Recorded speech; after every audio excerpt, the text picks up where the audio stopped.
You guys ready? Like, I guess. What are we talking about? I mean, there hasn't really been much happening. There's one thing that's been on my mind. I'm There's sure it's only been on one- your mind. No, Right? but Is it Doug Ford in the criminal investigation by No, the RCMP? No, man. Dougie's back under investigation. Really? No, man. There's something even bigger going on right now in the world, man. Freaking Jada. Are you recording? Yeah. Is this guy recording? Why would you Oh, not? God. Jada. Oh, really? Bro. What about Jada? Her and Will the biggest Smith. news of the week. She's like, me and Will Smith have been separated since yeah. 2016. And she's like, when he got up there and said, my wife, I was shocked that he called me his wife because we hadn't been with each other for, like, holy shit. Talk about war. Yeah. How many L's can you take? Just Then she also said that what's his face? Tupac Chris was, Rock. Chris Rock hit her up, and that Tupac was her soulmate. And yeah. She said that before the Tupac thing. they're selling books, bro. The best tweet I saw about the whole thing was, why do people keep asking them these questions? And then someone responded, no one's asking them the questions. They just go on their own podcast and tell them. Reveal all. Just talking? Well, what's the show about? It's about nothing. It's about nothing. Just want these guys to know you got another thing coming, bitch. I'm still around.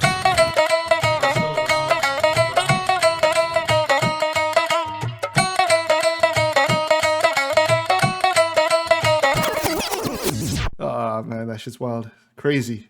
Anyways, y'all following up with this Egypt stuff? Not Egypt. Egypt. I'm an idiot. Israel. Somewhere in the Middle East. Yo, that's crazy. Does anyone need a summary at this point? I mean, where do we start the summary from? 4,000 years ago. Yeah, we're gonna solve this problem tonight. I've been giving it a lot of thought, and I've been on Twitter. Just hear me out. I think I figured it out. Now I'm kind of glad we didn't do the podcast on Monday or Tuesday like we wanted, because I feel like a lot has come up since. That would have gonna keep evolving. So 100%.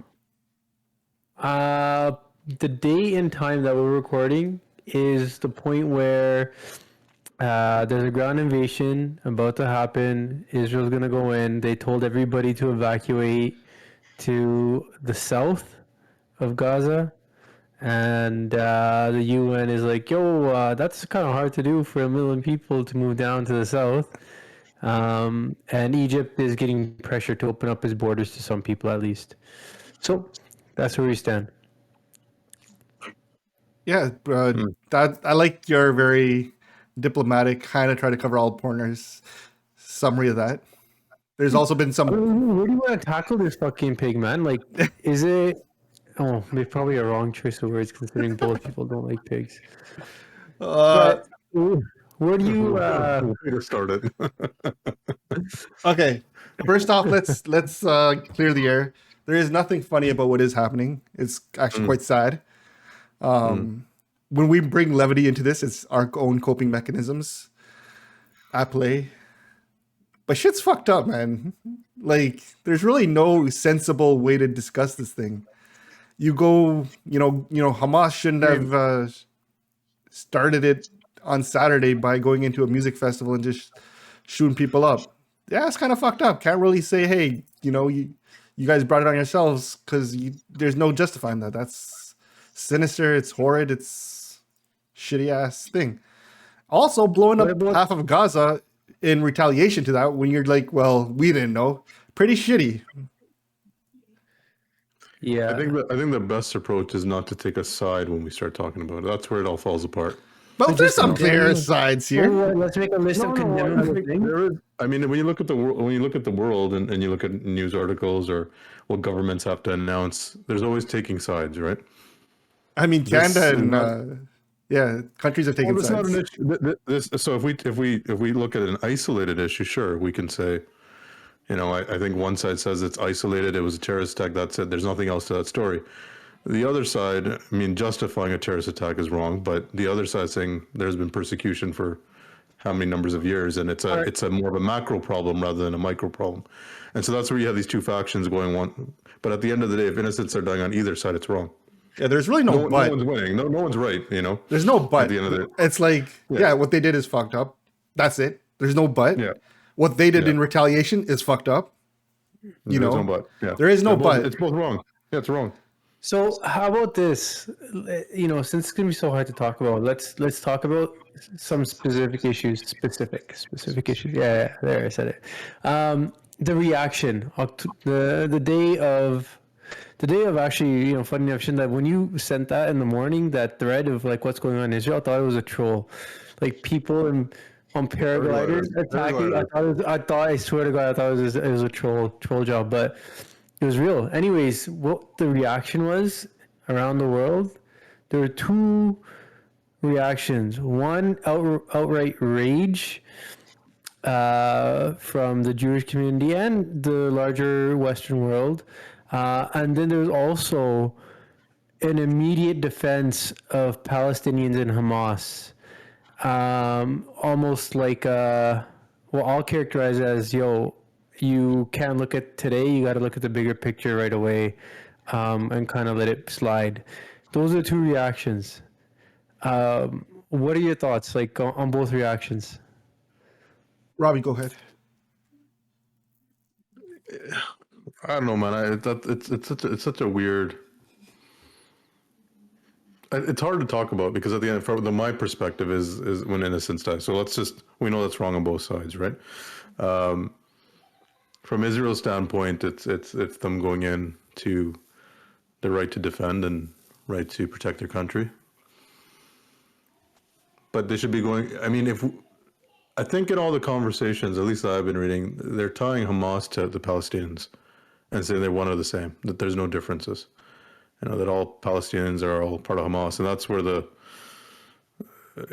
distinction and the fact that you're having Palestinians on one side not helping that argument and saying anything but with the protest. It just, for me, gets really confusing because it's like, I think the people suffering don't even have a voice in the game, right? I don't right. think, So you brought up something that I think we should talk about also. What have your thoughts been on the protests that we've seen? The main protests we've seen here are the pro-Palestinian side protests. And the pro-Palestinian protests, I feel like, on a whole, are interesting because you're kind of like, you're getting your shit bombed. A lot of innocent people are dying. Yeah, you should be in the streets trying to raise attention and get people's stuff.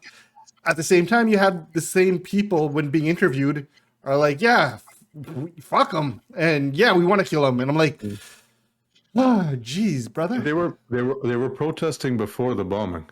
They were protesting before. They were out in the streets, and we had what those kids at Aaron Mills. You had that. Our team just want to. It was the timing of it that really got me. It's like, they're still counting the dead, and they're gonna hit back. But before they hit back, you've already started protesting, and some people. So here's the thing: were they protesting or were they celebrating? That's a distinction I think that is worth making. What are you gonna protest? Right? What's it a protest? So the protest is, hey, look, they deserved it because look at what they're doing, and now this brings attention. So it wasn't really a protest on the day of; it was a celebration. No, they were justifying it. It was a protest by also saying this is the reason why, and this is why it's okay, rather than just not coming out and say like any killing of innocents was wrong. And to anybody that has like a stake in this, the three of us we don't have a pony in this. We're just observers, right? So even if we could mischaracterize what these protests were, then you guys have done a bad PR job. If we don't even know exactly what the protest is for, and it's coming off as a celebration or justification, where it could be something else completely. Well, this is what we've done a bad job. Before any of the counter stuff happened. If you're in the streets after, but then there's a parallel here. A weak one, but there is. If they're celebrating, what are they celebrating? They're literally celebrating the fact that, we killed our enemy. We gotta, we struck them. Right? That's the. But once again, who's we? Right? When they celebrate, are you saying Hamas? All Palestinians are Hamas? That's the. So this is like literally Afghanistan. That's like Afghanistan. People in Afghanistan, yeah, we're all Taliban, or people in a certain part, yeah, we're all ISIS. And in this war is just like it's not in the entire population. And so to your point, like know, there's two parties, right? Like Yeah, there's one party in the West Bank and then one party in Gaza, and Hamas was elected to be their representative Yeah, it's in by Gaza. what 60% popular vote. but do you Like, think they would have voted them in knowing if this was the outcome? I I mean, mean, what's there's. Hamas's mission? They don't recognize the state of Israel, and Yeah. there's no compromise there. They have to wipe them out. They say that we're gonna destroy Israel, right? All right, Yeah, here. so Okay, so Yeah, I'm gonna it's say a hard this: one, man. I condemn celebrating their attacks and like celebrating the fact that they were able to kill innocent people. Because at the end of the day, they could try to say, well, they're not innocent. And look, Israelis on that side aren't innocent either, man. I've been seeing TikToks, guys friggin' drinking water, flicking the lights on and off, and like sending them in and saying, yeah, it's fucking diabolical. it's diabolical too, but it's not as Well, I diabolical mean, as like going to music festivals shooting people up. There are I levels to think that shit. I remember they don't think of each other as humans. That's the sad part, right? Like that's where like they call each other animals, and then when you get to that point, like the rest of the world is being shocked by the fact that we're seeing children. That's the one that gets everybody. But remember, the other side, they don't look at them as children. They're just On that point, the Economist, they went in, interviewed a senior Hamas leader in Qatar. So they go up to him and they're like, yo, why'd you kill so many innocents? He's like, we didn't kill any innocents, only military targets. They're like, no, what about the 200-300 people that you got at the music festival? And he's like, they were settlers. No, they were actually mostly tourists. It was crossfire and just collateral damage, not our fault, not our mistake. So no real innocence. All right. So he's like backtracking it all. And then he's like, no children though. We also didn't kill any children. They just kept on walking it back, just in a hole. And then they're like, all right, so is this a victory for you guys? He's like, yes. Like, why? He's like, the enemy like knows we're here now. They're like, no, it was just a fucking terrible interview. And their PR game is so bad. I don't understand how anybody who is not Palestinian or even not part of the Arab world would really want to sympathize with that messaging, right? Like, whereas the Israeli PR machine is fucking amazing. But that's the thing. You're going up against a systematic country who has marketing departments ready and willing and pushing this stuff, right? It's not organic. They're freaking PR. It's not like, like I I'm. mean, it's Organized. that's No, It's man. organized and well funded. But dude, there's no reason why they shouldn't be for the other side too. They're like, there's 1 billion Muslims in the world, man. Do you think Hamas, like, I mean, certain people at Hamas, like, oh shit, like we fucked up? No, Like, I think no, like as in like they didn't expect the severity of the response of They the don't- bombing. Like I don't think they were ready for that. Now a ground invasion, I can't see them anticipating They to hit send every and these two guys. marker, man. I don't think hit think every goal. I mean, as soon as I it don't know, happened, man. I'm like, you guys know they're gonna get bombed to hell. Like there is no I don't know, way man. that I you think can't they foresee thought the it was like another response. terrorist attack where there's going to be a response, but we scored a small victory. For them to think that it was going to completely obliterate. But How do you there's anticipate a that, right? political win for them here too, right? The political win for them here is Israel is a country that's surrounded by a bunch of other countries that refuse to recognize that it's even a state. But I feel like Okay. now countries have, like Egypt does it not? Didn't they? So what's And they fought happening wars now? too in the past. What's In the happening past, but now- they've come to some sort of. They've had wars, yeah, they've had wars. But now what's happening, and this is a freak out to Hamas, Hezbollah, and to probably even Fatah in the West Bank. They're tripping out that countries like UAE are starting to recognize. Saudi, it was in the process of like piecing it out with Israel too. When you have major powers in the Middle East starting to recognize your enemy and like them aligning with them, that's a huge loss and setback for anybody who wants to separate from Israel and have their own state, right? Especially if your goal is to obliterate Israel from the planet. So now everybody who was working towards, from the Arab world, was working towards making peace with Israel is now walking back. They have to. There's too much pressure on them. So Saudi's gone back. I think UAE is probably next. Egypt I don't think they even had a good relationship to start with, right? Egypt And since Jordan and them are in Egypt in the war, right? So I mean, yeah. there's never going to be full So acceptance. there's a political win for them here, and then they stated it that they Jordan this was sent back concerned. their riots today. There was riots going towards for certain point. They're saying that Jordan was breaking them up. So I so mean, Jordan had its clearly police keeping those people from countries- protesting, trying to get to the border, and eventually they gave in and people got to the border, which kind of raised the question of, well, why are you guys running to the border? What do you think is going to happen to you when you run to the Israeli border and they see you as a threat now? I Yeah. mean, I don't know. One of the things that Ranji talked about was, or I think Robbie, you mentioned it too, is how could they not foresee a lot of this stuff? I think part of it is also we're on an outside bubble. We're across the ocean looking at this from as observers, where when you're inside a bubble, it's a different experience. For them, they're like, yo, we're going to do this. We got all this in. Iran's helping us out. And, you know, it's going to be great. We're going to maybe, like Randy said, get some of our people who were siding with Israel back on our side type thing. But what's the worth if you're losing, what, 1 million people, 1,000 people, 2,000 people in the process? What's the goal? Like, what did you think? It's like just forecasting. What are we going to win by this? I mean, Like I the think they world's lost the not northern Gaza Strip. That part, I think, once Israel's in there, they're not leaving now. I don't think it's No, it's not, no, the ground invasion. That's a whole nother game now, man. They're to give a whole population. They're cutting internet tomorrow. They're telling 1 million people to get out of a certain area. The goal is to obliterate it or take it over. It's the end of it. Right? You're giving them reason now, and you got support from the U.S. publicly.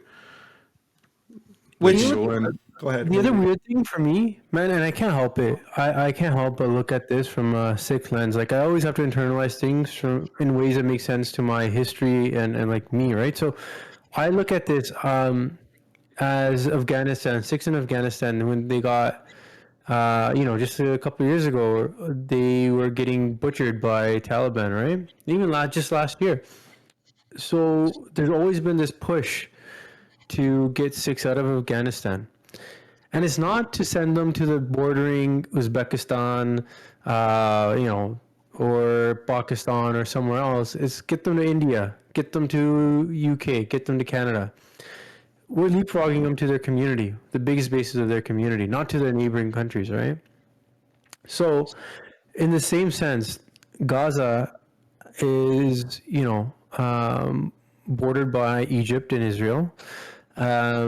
And there's all these other countries around it that could take this influx of people who actually want to leave and go to safety. If there is that concern, like, I just want to get my family and my kids out of here. Maybe like just the dude of the family goes back and fights and sticks his ground. Maybe his eldest kid does too. But generally, women and children out of there. Then why isn't there a push? Why isn't there a push for that? Why isn't the international community saying, all right, like, let's just document your Palestinian papers and we'll get you refugee status in Yemen or Jordan or Egypt? Why is there no pressure on these countries internally? I don't understand how that doesn't happen. I can't Isn't that always pretend. But with Syria, wasn't the Syria the same issue? People trying to get to Syria. It was in the neighboring countries. Turkey, right? But they're getting Turkey like crazy. They're crossing the border. Yeah, Turkey, but they're but going Turkey illegally and going onwards. But there was no open borders in the Middle East saying we'll take the people of Syria. Those countries don't look at them like, they look at them like completely different. There's no this welcome. Like all those surrounding countries in the Middle East can make a home, or take refugees or provide aid, but they don't. Yeah, never it's not do. like but the same thing with us. It's not like six from Afghanistan are coming home. There's no home. They don't have any connection to Punjab or India or Canada or UK. They're just going somewhere that's safe and where they could, start their lives over. And there's some community, some connection, some community there, right? But they're not ethnically from there. They're not ethnically from India. Yeah, their So culture's why pretty can't the far same apart. thing happen? Why can't the same thing happen? Why do they have to die in Afghanistan? They don't have to. Yeah, no, I did understand that part. One thing that I kind of was thinking about though is Israel, and I was reading this post by a Palestinian who now lives in Israel. He calls himself a Palestinian, or an Israeli in Palestine, whatever the connotation was, right? But he's kind of like, listen, after this attack, I felt like threatened because he's like, Hamas would have killed me too. It's not like they'd be like, oh, you're a Palestinian, you're good. They'd have been like, well, you're in Israel, you're the enemy. And they're like, there is this distinction between there's like you can't be a Palestinian, it seems, and live in Israel and still be welcomed back. Like you're kind of seen as a traitor at that point. It felt like reading some of these posts. Do you think that's kind of wild? Like, how would that be from your Sikh lens? Like, is that the same thing as when Sikhs are like, we don't want Khalistan, I'm Indian? Well, let's define what Hamas did. I mean, when do you call it terrorism and when do you call it freedom fighting? I mean, when you kill innocent When you people. when you go to soft targets, you call it terrorism. Exactly, Yeah. right? Yeah. So for me, if that was happening, everyone's threatened, right? They're radical. They're not thinking straight. They're not. Honestly, if you can come up with the concoction of paragliders going into a music festival, I mean that's stuff out of a video game, right? Your level of evil is beyond humanity. You are not even just going to like a settler village. Yeah, you're not. Settlers. I can't stand the idea of settlers. I talk to my friends. I debate, who have a stake in this whole debate. I debate with them all the time. Like, your settler shit is too crazy. Why provoke people that are already pissed? Anyways, and downtrodden, right? But you said something interesting right there. You said you used the word soft target, and you meant to just use it as people who aren't militarily engaged. But what about the whole thing about did Israel let this happen so that they were justified in having a response? Because more and more stuff's coming out that Israel had it on good intelligence that something was brewing. Yeah, and it really helps the president Netanyahu because he was about to get slapped up with some charges, and he could have been, he could lose power because there was a corruption charge that could take him out. And I heard a few wasn't that in favor. That's a two-pronged thing, right? One, there's letting it happen. There's one actually coming up with the plan and trying to attempt it, regardless if it's successful or not. There's two different things, right? So yeah, we can look at say, oh, well, there's security lags, they kind of let it and the conspiracy theories go, but someone still came up with a plan, got on a paraglider, and proceeded. Like, you can't ignore that. It doesn't matter who came. There's somebody who thought that was a good idea. They just lost a bunch of rockets at Tel Aviv today too. Like, it's not stopping. That's another thing that I don't understand from Hamas's end. Your rockets aren't working. It's costing Israel money, I guess, to counter them with their Iron Dome ship. But these rockets, they're probably spending more effort and more energy making and shooting these rockets than they really have to afford.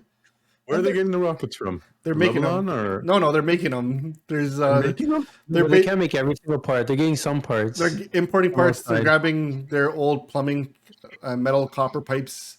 They're very pipes. water pipes. They Right? call Like, water pipes, yeah. they're using like I didn't know construction that. stuff. They're very homemade rockets. They're really horrible rockets. They're not like advanced. Someone has to be smart to make a rocket. I mean, No. it's not a. I mean, they're literally just trying to get something that goes in the air and comes down on the other side of the wall. They're very indiscriminate.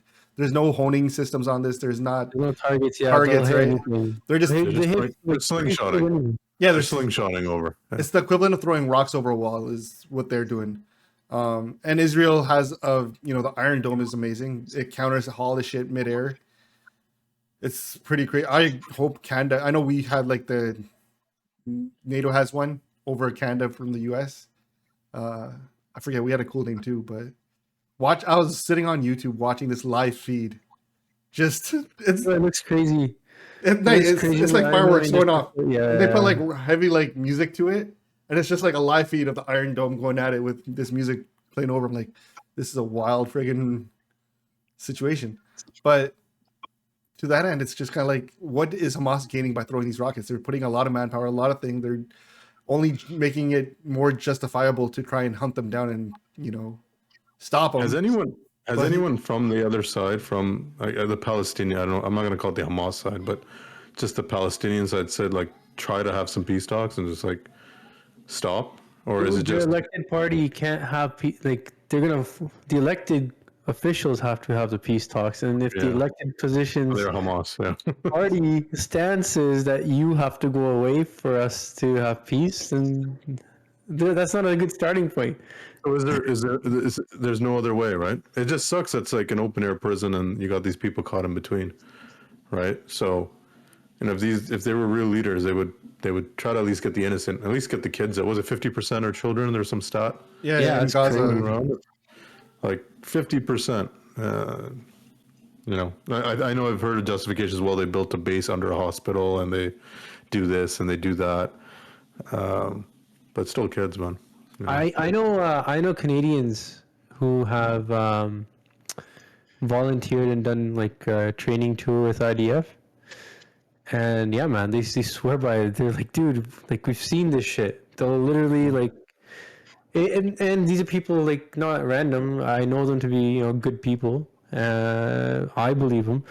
They'll say, look, there's weapons in schools and in basements of hospitals, like, and it's like a proud thing to be used as a human shield. Like you're doing your part, in the good fight. So, I mean, from a power that is trying to look, at least on the surface, look like they're not trying to do the wrong thing and hate collateral damage, like it's tough, man. It's tough for them to do. It's a no-win situation. Any step Israel will take will always incur collateral damage and always be made to look like the bad guys. I'm not saying they're not. I'm not saying that they are. At least one side, I will say, is trying to deny that they're outright attacking civilians and children and saying it happens, but it happens by accident. And the other side's like they deserve it. There is a PR thing, like you said, but at the same time, when one of the ministers goes to a place where a bunch of Palestinians died and like starts pissing there, he just didn't need a washroom break, right? That was very intentional. When you see Palestinians digging up the friggin' homes and like, these guys were told to go to the south. This is a video I saw today where they're like, these guys were taking the same road that the IDF told them. This is a safe road to take. We want you to exit northern Gaza using this road. And then they bombed the hell out of them. And they're like, yeah, 60 people dead on this bombing that they dropped on the road that they told them to take. There's definite malicious intent there. There's no denying some of that stuff, right? When they're bombing and hitting the paramedics, that's intentional. When a journalist's house of a journalist who's on a live stream just shitting on what the IDF's doing gets hit by I don't buy that IDF is just randomly bombing some of these people. I think they know who their targets are and they're able to target them with their missiles. It's not as indiscriminate as Hamas is, that there is malicious intent. And I don't think the fact that the North America, the Western society, is giving them like this green light and saying, go ahead, do what you got to do, we'll turn the other way. It's kind of wild.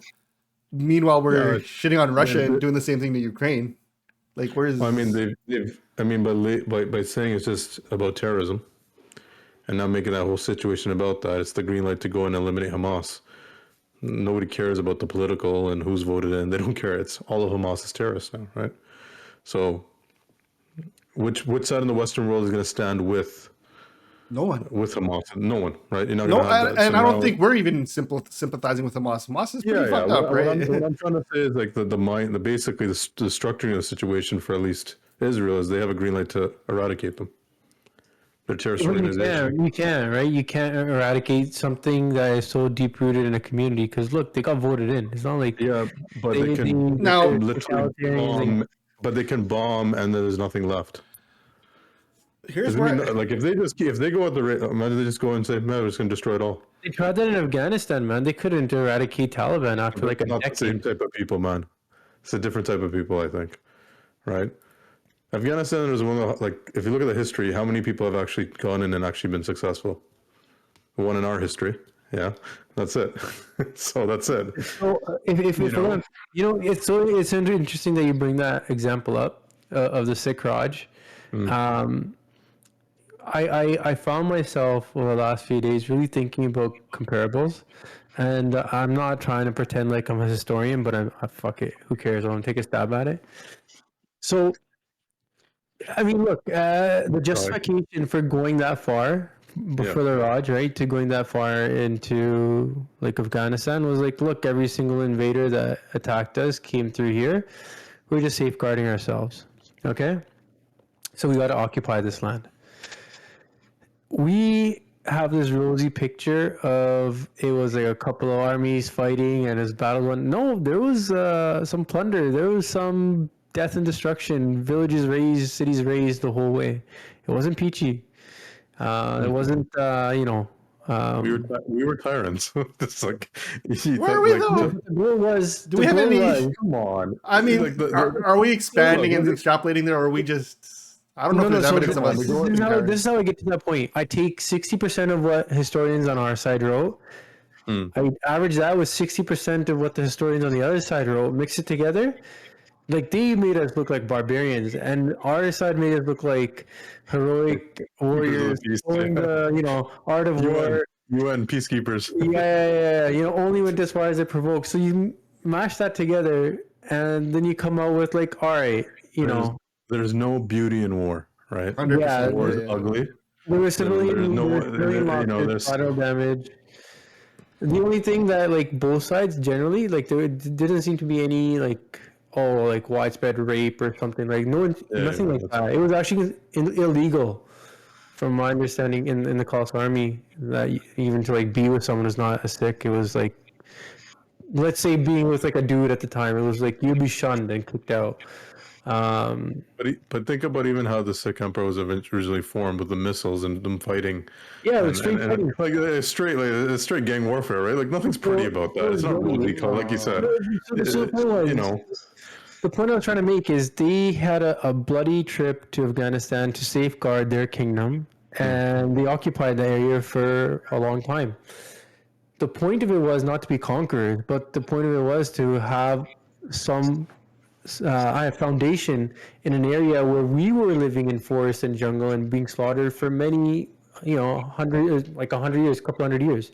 So finally, in order to make sure that doesn't happen, they had to occupy beyond their borders and stop invaders at the helm. So similarly, like, is there not an argument there that Israel, in a bunch of Jews in a place where they're not welcome, but it's their historical origin, like, spot, have to have a heavy hand to make sure that past, massacres don't repeat themselves?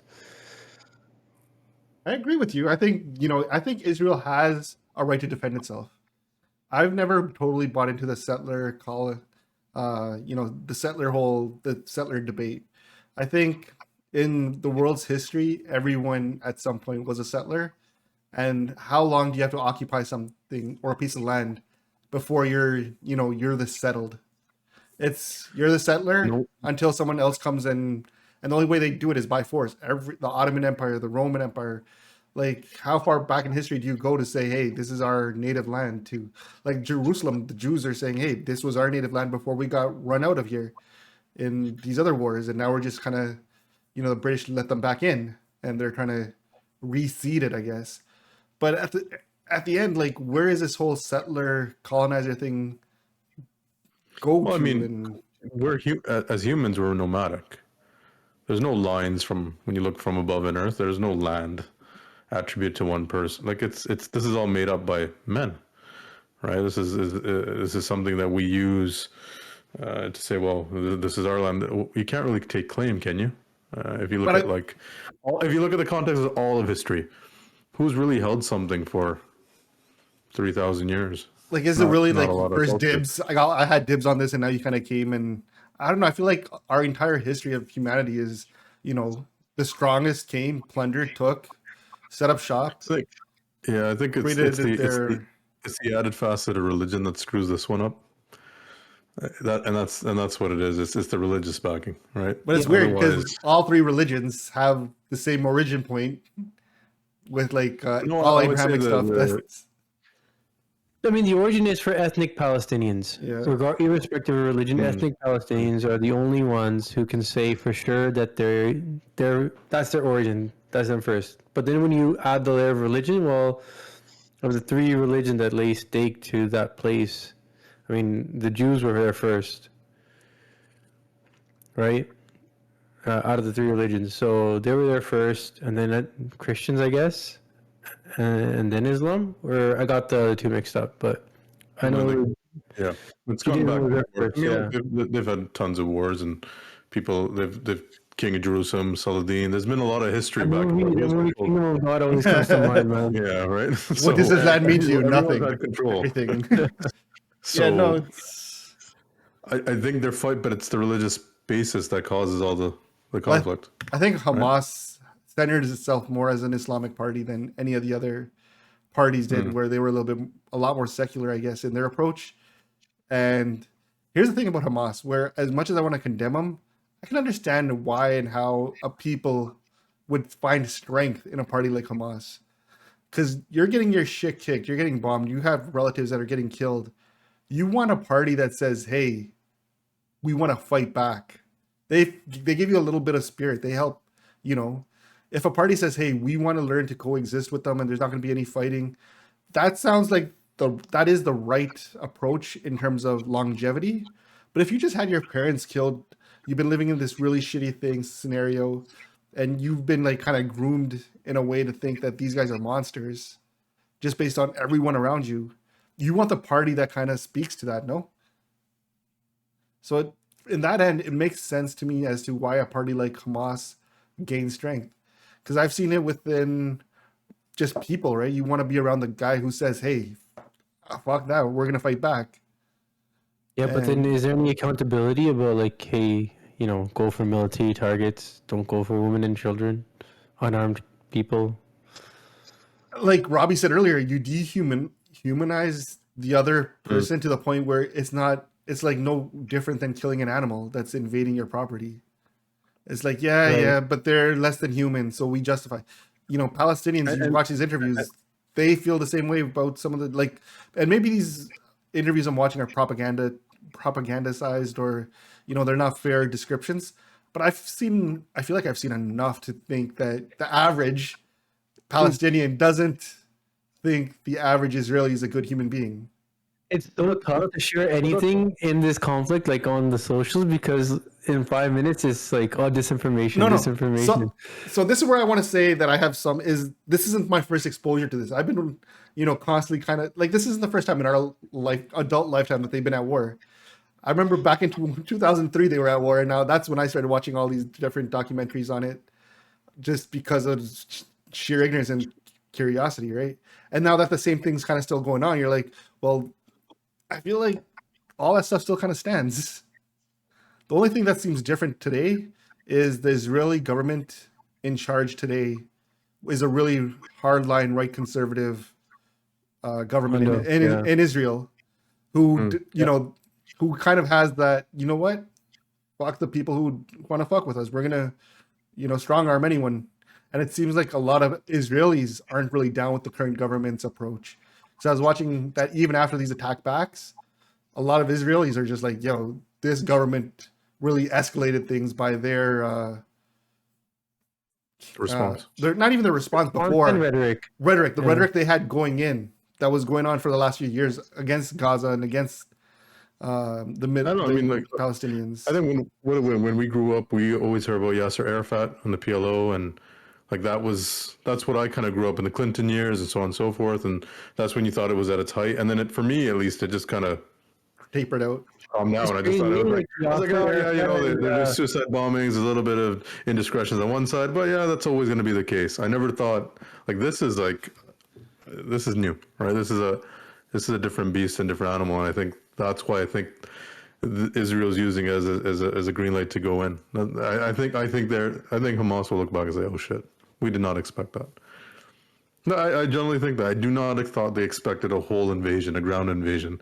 Was it 700,000 troops? It'd be 300,000, but it'd be it's a heavy loss scenario for like Israel, right? To go into urban center with your army, they're going to be destroyed. I feel like as soon as I heard the news on Saturday, I was like, they're going to get bombed to oblivion. There's no way little old me, the guy who plays friggin' video games in his free time, would have a higher level of understanding of what the response from Israel is going to be. There is no way. I can't even give Hamas the benefit of the doubt in this. What's happening now is something that they knew was going to happen. There's something at play where they said, when this happens, we can we can call out the West's hypocrisy for, hey, you let them commit this genocide. You let them do this. You let them go against the same rules you say you play by. Russia is... Well, now you have, Russia's at war with Ukraine, and Russia's constantly getting the finger wagged at them over, hey, you're not playing by the rules. You're not playing by the rules, Russia. You're not playing by these arbitrary rules of war. And now Russia is going to be like, hey, what about them rules? And now there's other countries who were sidelined during the Russia-Ukraine war, who are watching this saying, "Hey, you guys really are not playing by those same rules that you keep preaching. We should entrust you and your little coalition of merry men on the that west side over there. Maybe we do need to take our things into more consideration of let's like all the African countries who were just minding their own business, saying, look, we really can't cozy up with the West." I just feel like there's a lot of other things at play that Hamas has taken into consideration that might benefit them in this. And they're still going to be able to give a bloody eye or bloody nose to Israel. No matter, it's their PR, like you guys said. They're not looking innocent. No. They're not doing a good job of it, right? 100%. Like, that's what I'm trying to say. Like I get that point, but they're not. No one thinks they're innocent right now, and no one thinks they're not going to get that sympathy. Like you guys said, you have no sympathy for them. Well, it's hard. It's hard to like counter that. When people in London are putting up posters of dead Israelis, and you have Palestinians supporting women going around pulling those posters down, and there might be context that we're missing, and maybe there's a lot of propaganda that's being spit about what's happening and what we're seeing back, which is a whole different beast of a. Well, wasn't it? Sorry, did you guys hear about France? I forgot what leader it was, and he announced today, Friday, was supposed to be the. Yeah, that was the Hamas, leader of Hamas, the day of jihad. Leader of Hamas goes go attack people, and there's people in China got stabbed in France. I just read the headlines. I didn't read into it, but I'm just.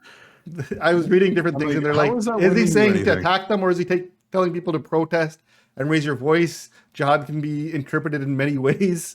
I'm pretty sure when you announce that to the world and what the Western world, you're talking about entertaining the Western world, jihad is, they know what it means, right? So my point is they're not doing it, like you said, it's a bad PR job. If that's their intention to raise awareness and say, hey guys, we're actually the innocent.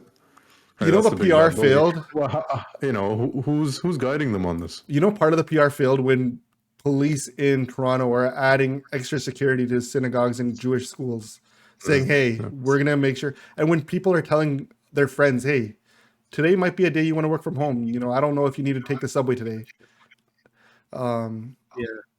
And one of the things that's been interesting is, so like Paris, France, they outlawed Palestinian protests. They said no more, there is not going to be any more large gatherings. And Toronto shut it down too, didn't it? Toronto didn't, they didn't shut it down, but they didn't sign off on it. Like it wasn't a legal protest, which is a whole odd thing about legal protests versus illegal protests. We're so soft in Toronto. No, that's normal in most cities. Yeah, like London had a big Palestinian protest, and people are saying now London should crack down on these pro-Hamas. And that's another thing, right? The one side saying, hey, they're not pro-Palestinian protests by virtue and by them even celebrating anything. It's a pro-Hamas protest. It's I feel like there's no win. There's no win. But there's no win. But think about this. Now you have these Western pockets of people who are really feeling like, hey, these guys are going up against their people. And now the media is trying to kind of, or not the media, but the propaganda, whatever you want to call it, is saying, hey, be careful. As someone who's not involved, do I feel a little scared? Do I feel, hey, yeah, I could probably be a target in anything that's non-discriminate, even though I don't leave my house? Is there like something more to this that, could this boil over and become my problem, even if it's supposed to be down across the ocean? Yeah. I mean, look, 9/11 changed our life. We couldn't really go to the States the same way travel changed. Like, it impacted us. There's no saying why the fallout from this couldn't impact the world either. It's going to make the world an even more tougher place to be in. We're all feeling it on our wallets what the war with Russia and Ukraine is. How that's headed. Who knows what the impact of this is going to be as well. So there'll be many impacts, and not to minimize, like I saw this chart of like what 1,000 dead Israelis means in other world context. That's 33,000 in the States or 4,000 Canadians, right? Like that's the equivalent. So it's a big deal for them. They're gonna mark this day in their calendar. It's gonna be like one of those hollowed massacre dates that they're gonna think about for a time. So what that looks like all over the world, how that reshapes the map, alignments of allies, of strategic partnerships, that's gonna change shit a lot, man. Like it's a huge fucking deal.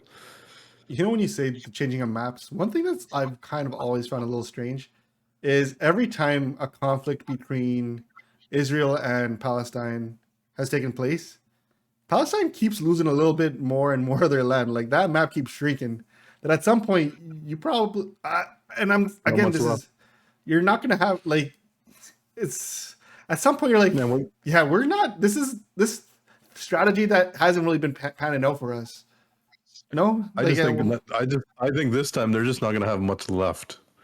Even if they have land, there's not going to be much left. Right? yeah, How do you rebuild? You've been blocked off on all four sides, right? Electricity's humanitarian been aid cut. does yeah, and What humanitarian aid is electricity's very been slow cut. as They're it just like, no, was. we're not. They're like, we're not going to give it back to you. What do you do? How do you rebuild? Right? Yeah, yeah. This Like is a whole nother like they're like if they like ground invasion. Come on, it's a different beast. You guys are really confident about this ground invasion being like so successful. I don't no, know why. no. So Give them more reason to go in. Go give them more reason to bomb the hell out of. They're gonna, like, they're If gonna they get murked when they go in. how do you think Israel's going to respond? Air Force is going to come. They're going to go all full force. They're like, we're under attack. We're at war. It's a justification of war, right? It's a game, right? They used that terrorist attack to go in. Now, if they take their army and they get losses, say, see, we're at war. hold on, They're armed. Renji. You think the Hamas? You think they have a chance? Do I think that the people who are famous for making tunnels all over their city and are expecting an army to come into their city when they launch the attack, if they're gonna be ready for the Israeli army to come in? Yeah, with their tunnels and shit. Well, when you Yeah. friggin' say it like that, that's just condescending. All right, On but top of it, urban warfare, man. Do you know how hard it is? Like following the Russian-Ukraine shit. You know, as soon as they get to cities, it's a fucking stalemate. No side can move further. all right, I forgot I was friggin' talking to Mr. Risk here. This guy has the friggin' schematics of friggin' Gaza on the wall urban behind warfare him. is fucked. How many million people are we talking about where they're invading? Is it a million? It's 2 million in all of Gaza. A million are kids? Million are Say kids. half, right? Million are kids. So you get half. Maybe half of those are women and older women, so older senior citizens. So you got 250. I like how you're doing the math here. I'm just doing the math, right? I'm like, you got a whole army and tanks and everything else going. I'm not doubting that they're not going to fight back, but do you not think that's what Israel wants? Like, I Don't you feel like think they want Israel this? wants this. I don't think they're going in Don't you think they ignorant. want this? Like, they're like, yeah, we're going to go in. You're going to attack us. You just justified our reason even more. Yeah. See, they're not evacuating. We warned them, and they're fighting back. They're trying to kill us. Yeah, it's an evacuation in name. It's not an actual evacuation. And like, But it's a justification when someone picks up an arms and shoots at your military. Oh, look, see, they're at war. but like the way I've been, the videos I've seen, they're not just going in with like tanks or whatever. They're going in with bulldozers. They're literally like they want it rubble. They want to flatten the entire city so they can see nothing. They want to greenbelt this motherfucker. Yeah, they really want to friggin' clear this out so they could build nice condos there in another next 20 years and say, hey, we took over, we rebuilt. These are prime locations right on the ocean. Check it out. It reminds me of this. It's actually a myth. I think historians have dispelled it, but there's a famous wars. I think it's the Punic Wars between the Romans and Carthage, and they had, I think three of them. And the last war, it's a myth. It's been proven a myth that the Romans went into the city of Carthage, flattened it, and put salt everywhere, so nothing would ever grow again.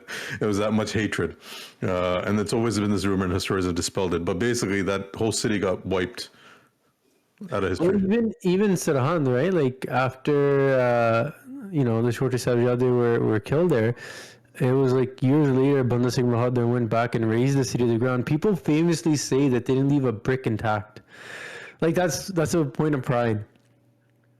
It's erasing people from history, yeah. But scorched warfare is a legit thing. Like it's something you do if you want to block off people from coming in. You make the entire place uninhabitable. Like I feel like I believe that it exists. They're gonna make it so that even if the people who did flee to the south come back, there's nothing to come back to. hey, my house was there. Well, no, it's not. Where was it? And the justification that we had for Sirhan was the people of the city watched as the massacre of 2 kids happened, right? Yeah. And that was it.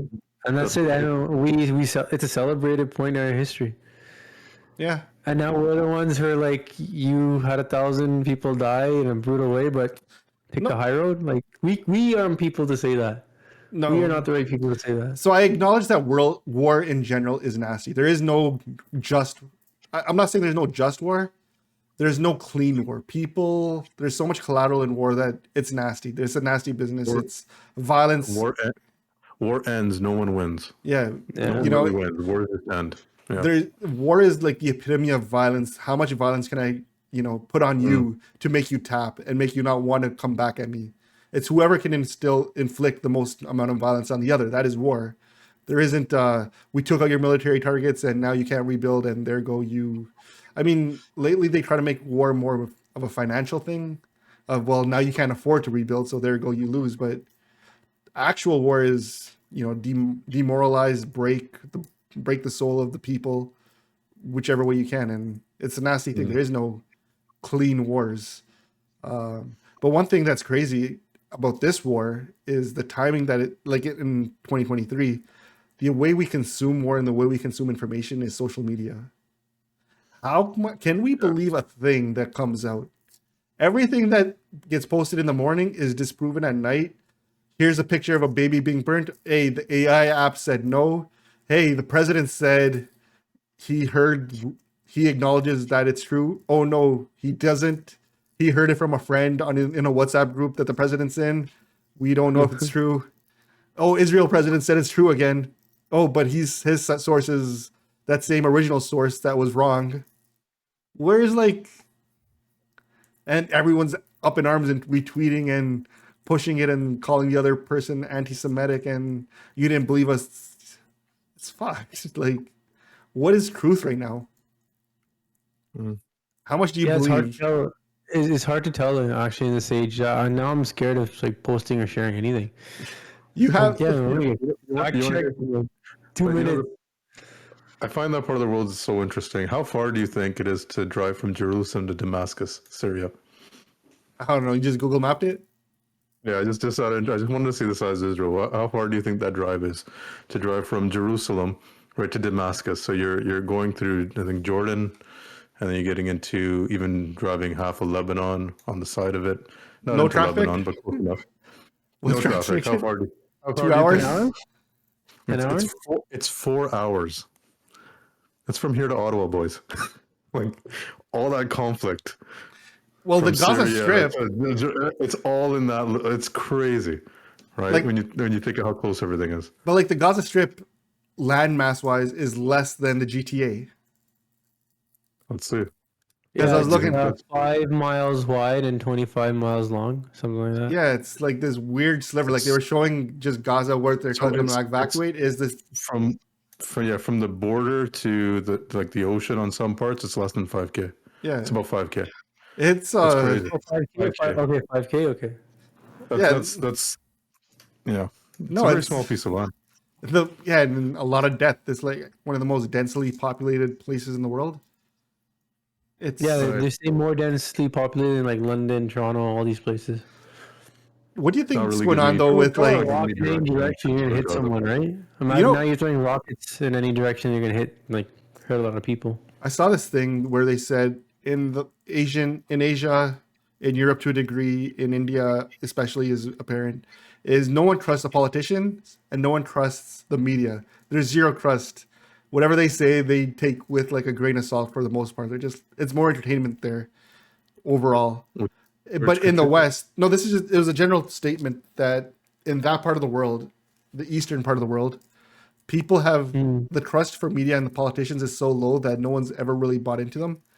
But in the West, for the last so many years, we've held a certain amount of faith for our media. If it's published in a newspaper, there's a certain amount of truth that we expect there to be with it.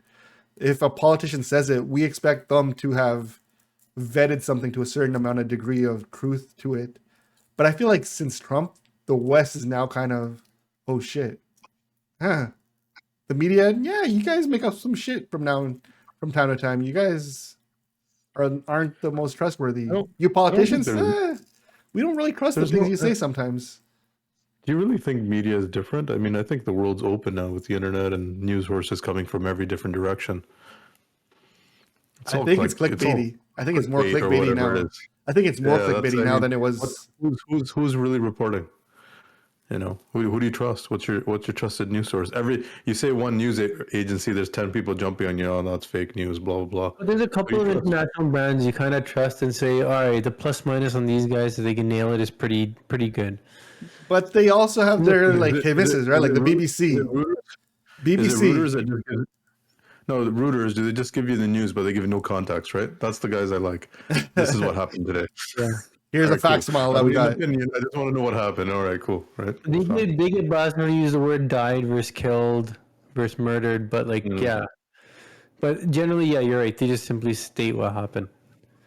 But then you realize that there's this whole thing of what words you use helps convey the story or the way you interpret the story, which is kind of stuff that I just never grew up thinking about, but it's pretty messed. More than anything, They it's just said- like, what can you believe? Like, if all these stories are coming in, it's like, is this real? I kind of believe that the Palestinians are less sophisticated in their propaganda than Israel is, where I think the Israeli propaganda is a lot more prevalent. Oh, 100%. 100%. More Dude, sophisticated. my WhatsApp is being blown up by like my Jewish friends will send me stuff that I've already seen 10 times, but they will still send it like nonstop. But you know, I feel like we learned a lot from that community when shit happens to us too. Yeah, and you know, so did India when they send their soldiers and people to Israel to get trained to fight us. Yeah, that too. What do you But like the Palestinian response has been, I don't know, man. This is so fucking polarizing. It's actually like it's charged. You can feel the fucking emotions everywhere. People are too amped about this. Well, not too. It's a big deal, but people are extremely amped about this. They should be. I mean, if it's your people, yeah, I feel like it's inevitable for you to feel amped about it. It'll like, pass. But it's celebrities too. Like they'll post shit, delete shit, take different How? sides. It's so funny. What's with the cancel culture? That's hilarious, right? Like it's crazy. Like someone supports Palestine or innocent, it's straight cancel, right? Yeah. So I feel like there is one side, and people have joked about this to that point where it's kind of like, was what Kyrie Irving said not true? Was what Kanye West said not true? Where all of a sudden, if you're taking a stance against Israel, you're fucked. You're done, bud. You got to issue an apology. The other way around too. I mean, the Kardashians, some of them posted some pro-Israel shit and had to delete it right away. Well, you had dumbasses like Justin Bieber saying, "Pray for Israel" with a picture of Gaza Strip being bombed in the background. There's a level of, you motherfuckers really need to say anything if you're gonna. that's the point. What makes them think they need to say anything? They don't need to say anything, right? They're sponsored. I think they have people upstairs telling them, "Hey, make sure you put the statement out." Because wasn't Ford going crazy with his post? Dougie, the Douglas, buddy, Ford posting was every 3 hours, just support. he was gonna introduce a bill saying Ontario is 100% supporting Israel. Not just a statement. He wanted to like introduce some sort of bill or something that I saw, and I was like, this seems like a little bit much. Yeah, but what does that do, right? Like that's It just, you know what it does? It makes your donors feel loved and respected and seen. And I mean, wouldn't we want the same thing? So I don't. we do I don't want the same blame- thing. Yeah, Our we want community the has, same thing. we've wanted it, and the most we ever got was, hey, India Rihanna. did. No, yeah, we got Rihanna, but we also got, hey, they did come and murder your people in our country. Yeah, we're gonna try and hold them accountable. That shit's gone. No one's thinking about that for a while. No now. one's even talking about that anymore. That's gone. Even Russia, Ukraine Yeah. passed. Everything passed.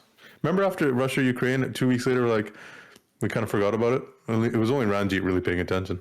I still pay attention to that. Yo, real question is, you during the Russia-Ukraine thing, you talked about Snapchat and doing geofilters to see what's going on.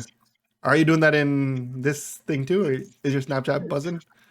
Or is it blocked or So And when I got into all this shit around that time, now I have these like Telegram feeds where I don't even need to do that shit, man. People are doing. People are doing it. You're Yeah. sadistic, man. I Is was. that? I mentioned this. I stopped watching it. I turned it off, man. I like all the kids and stuff. I can't see it. watch I can't see gore like No, that. no. That's, Dude, I can't. I can't even watch like child animals being eaten by lions anymore. no, I can watch child That, animals. that man. I can't handle that. No, Nature's no, no. metal. I No, can't but handle it. there was a video of a Palestinian kid. He's there crying. They're trying to attend to him, but his mom's corpse is right in front of him. And he's like that. I was like, man, like Yeah. why are people even post? Like I get why they're posting it, but it's just crazy how we can digest that and people still think things are justified. That this is like that's what I mean. Like it's You know what's messed up like about? we said, no, we don't think they don't think each other are human. That's the end of it. They don't. You But know? another thing is, before it, to see stuff like this, we had to really dig to the the benign parts of the internet to get this kind of footage. Faces The of live, Death. Remember that? yeah, Faces of Death. live leak, whatever, Faces of Death. There were these sites. Now it's like front page Twitter. Like you don't even ask for it in Twitter. It's like, hey, you things you might be interested in, and it's just like, no, sir, I was not keen on watching this video. Like, imagine what's doing to the psychology of the people that are okay watching it. Like, What? yeah, there's definitely a desensitization going on Yeah. right now, man. yeah. Guys You know- watching the Ukraine war videos. And I feel like Elon really fucked shit up by changing the blue checkmark rules. Because I really, when I see a blue checkmark, I still kind of have this sense of trust. I'm like, who is this Yeah, dumbass yeah. with 10 followers Yeah. posting? Whereas before, it's like, all right, he's probably someone I need to like think might be sharing some. You think truth. You think the world's kind of tired of Elon? Like I don't even care what he says anymore. I'm like I don't even give a shit. Like it's like yeah, whatever, man. I have a love-hate relationship with Elon because today I was thinking, I'm like, I was reading what the ADF, the Anti-Defamation League, they're a very pro-Israel organization, and Yeah. Elon accused them of calling him an anti-Semite and discouraging advertisers from his platform. They said they had no hand in it; they have no power in doing such things. And today I was watching this thing where the YouTube CEO said we're going to be adopting the ADF's things, advertising companies, big, Google, YouTube, they're big advertising companies at the end of the day. We see them as something else, but they court a lot of advertising money. And then I was like, in my head was making this ADF connection where they're like, hey, keep advertising with us. We'll keep, filtering out whatever you want us to filter out. And they made a point of saying, hey, we're getting rid of a lot of these pro-Hamas accounts off our platforms, this, that. Twitter released a whole thing saying, yeah, we're censoring a lot of this pro-Hamas stuff. Don't worry. And they're like, and I was like, there is something to the control of media that's being played out here that I don't think people are talking about. Because there was another thing that I was reading, and here's the thing: am I reading stuff that's bad propaganda? I don't know, but there were like a lot of some news channels took some of their pro Palestine commentators offline. They're like, yeah, you're not gonna be active. Take a break. Air Canada friggin' fired a pro-Palestinian pilot. Yeah, the pilot. Yeah. Like, being pro-Palestine is gonna get you in a lot more trouble than being pro-Israel. It's because you're intertwined with Hamas and they've labeled you terrorists. That's I mean that's the end of it, And right? they If it do that was to us just like, too, well, though. If you're if you're Palestinian, anytime they're Yep. gonna link any sort of. If you're if you're pro-Punjab in any degree, whether it be religious or non-religious, you're getting that Khalistan label put on you, and they're using that label as a means to. Well, the same thing happened to us, right? Like during farmers' protests, a lot of our accounts are getting shadow banned and stuff like that. Yeah. Not even shadow banned. I was watching India Elon has a was- direct Elon portal. was- and the funny thing was, Elon was part of that. Yeah, Elon acknowledged it too much in the BBC. He's like, he's part of that with the Indian government. He was part of that. he said that. He said, look, if you want to operate in India and you want to collect Indian money and court Indian advertisers, you got to listen to the government. The government's telling us to, suspend 1,000,001 accounts. We're going to suspend them. He has no qualms about it. So, It's a money thing to him, right? I mean, it's a money thing for everyone when they're trying to keep their businesses going in these. I mean, he's really fucking destroying the platform. It's pretty bad. It's pretty bad now, man. Even I'm like, it's not as. Yeah. I don't really enjoy it. I think the X just pisses me off. I want Huh? the bird back. The Anybody want the axe. bird back? I want the bird back. I want the bird back. I also feel like there's been this drop in the level of discourse now. It's just trolls nonstop. You get rewarded for trolling on the app. That's what it's all about. What can you say that'll get you impressions, get you? The India trolls were crazy when this happened. I was trying to get some news, and it's all about shit. pro-India stuff. It's like India supports Israel. I'm like, what? Where's this coming from? Right? It's just crazy. The fact that there were like But- dozens of Indian flags at the Toronto protest in solidarity with Israel, I was like, sorry, man. Like these guys are simps. The weird thing is, like, Sir. Indira Gandhi and Yasser were like really tight. Like the PLO ties with India are. Then now it's like completely switched. But she was also good with Israel at that time too. She was on both ends. It wasn't a one-sided thing. India, like, there's a some innuendo there, but anyways, yeah, I'm just saying it wasn't. Hey, we're just pro Palestine. I don't think India was ever pro Palestine as much as they were. Hey, maybe we will help you. I don't know. I'm getting well beyond my depth. All I know is they were down with Israel too, to the point where we've had SFJ Banu say, "Hey, we're with Palestine," and I'm like, why are we aligning with anyone? Why can't we just say you guys are all? Yeah, he put out a video. I didn't even see the video. I just saw the big headline in the video, and I'm like, this fucker's gonna say something that's so fucking dumb that we're gonna. And I'm not saying he shouldn't be pro-Palestine. He's the gift that keeps giving. That's a good way to label it. He's just gonna be like, hey, maybe we should do something to Delhi, just like Hamas did. And I'm like, no, please don't say nothing stupid. Please don't say nothing stupid. yeah. Yeah. Idiot. Anyways, any final thoughts, closing thoughts on this stuff? No, man, it's a pretty dark topic. So No. Yeah, I'm gonna pray for peace, and it's gonna work this time. I'm gonna just try to mind my own business and hopefully not turn into a complete mutt while I read all this news, man. My brain, the amount of doom scrolling I do right now is so toxic. Yeah, it's pretty toxic. Chalo, Anyways, on that note, hockey's back. yeah, legit. Talking about things that are toxic, hockey's back, I guess, to distract us. I kind of like the little distractions we get in life. I miss our interest rate talks. yeah. Well, Yeah, hopefully there's lighter topics like another scandal at home or something that we can talk about.